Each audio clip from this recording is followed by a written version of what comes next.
have this friend. She's pretty, but she doesn't think she's pretty. She has that girl next door look that never goes out of style. It's her smile, though, that everyone notices. It's one of those toothpaste commercial smiles. A smile that celebrities pay cosmetic dentists some serious amount of money to possess. There are no two ways about it. My friend is pretty. Pretty people in today's world have many advantages. It is no secret that pretty people tend to be more popular, having an easier time getting promotions, and even getting married to another pretty person. But the thing we forget is, pretty people are human beings just like anybody else. In this selection, we meet a pretty girl who is misunderstood. Pretty by Yolanda Williams. My friend, she is very popular with girls around school, but painfully shy around boys. So when the first time I heard that the most popular boy at school wanted to ask my friend out on a date, I was both excited and secretly jealous of her at the same time. She said that he wrote her a note and slipped it into her locker. The note said that he wanted to take her out to dinner and a movie, and if she were interested, to leave a note into his locker. When she showed me the note, she said she was sure it was just some prank. Anyone could have written that note. I told her to come over to my house that afternoon. Then we could determine if the note was authentic or not. When she arrived at my house, I compared the handwriting of the note to an inscription from my last year's yearbook. It was a perfect match. It took some manipulation, but finally, I convinced my friend to respond immediately. She gave me a million excuses why she shouldn't accept the date, but I made her see the big picture.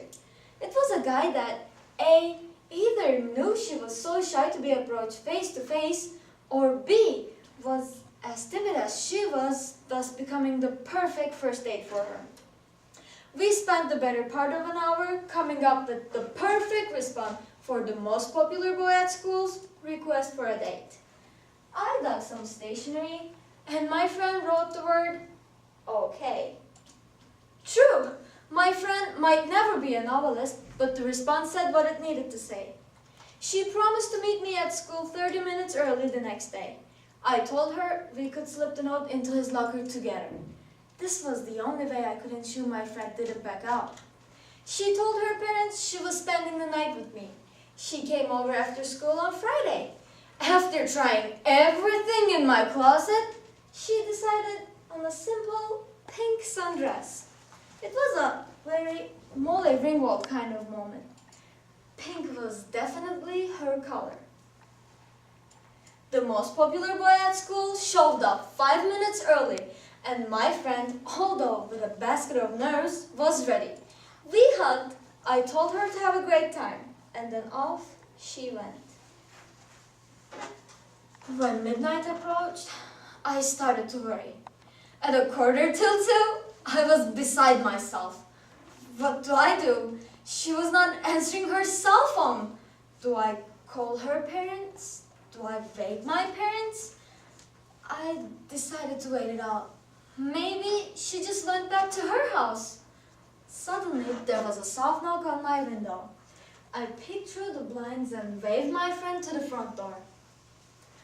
Opening the front door, I expected to see my friend smiling, reeling in the magic of a night to remember. But she was not smiling. She pulled me out onto the front porch and told me everything. He had taken her out to dinner and a movie and asked if she wants to take a walk in the park. It was dark, she said. They might even have been the only two in the park at that hour.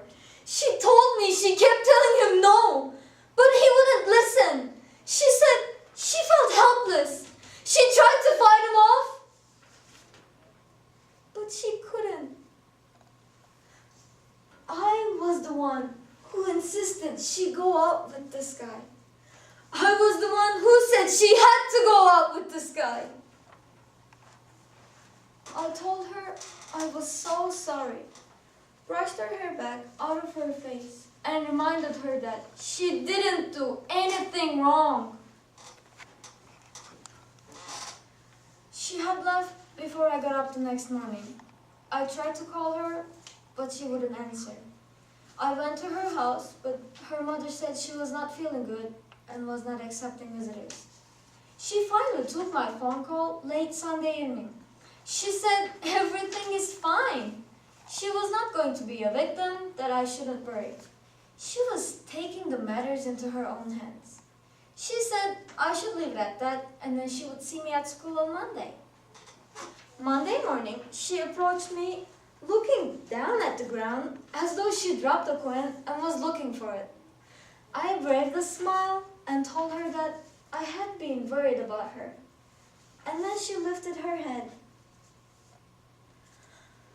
She had scars! These markings, thin raised welts covering the sides of her face. She had obviously taken a straight pin or something and scarred her face. I stood there as if I just came face to face with a monster. I started to cry, and she told me not to worry. She said it's the perfect plan. She'd never have to worry about what's asking her out again. I didn't know what to say. Was this really happening? Did my friend, my beautiful friend, really ruin her face? Doesn't she know time heals all the wounds? Why wasn't she willing to go to the authorities and tell them what happened? Why did I feel so guilty? I was to pretend like it never happened. She said it was as much her fault as it was his. She said she was as much to blame. I grabbed her by her shoulders. How can you even think such a thing? And then she said if she had been less attractive, none of this would have happened. Being pretty is a blessing. For some people, it's a blessing. But for her, being pretty is a curse. Being pretty is just a big, ugly curse.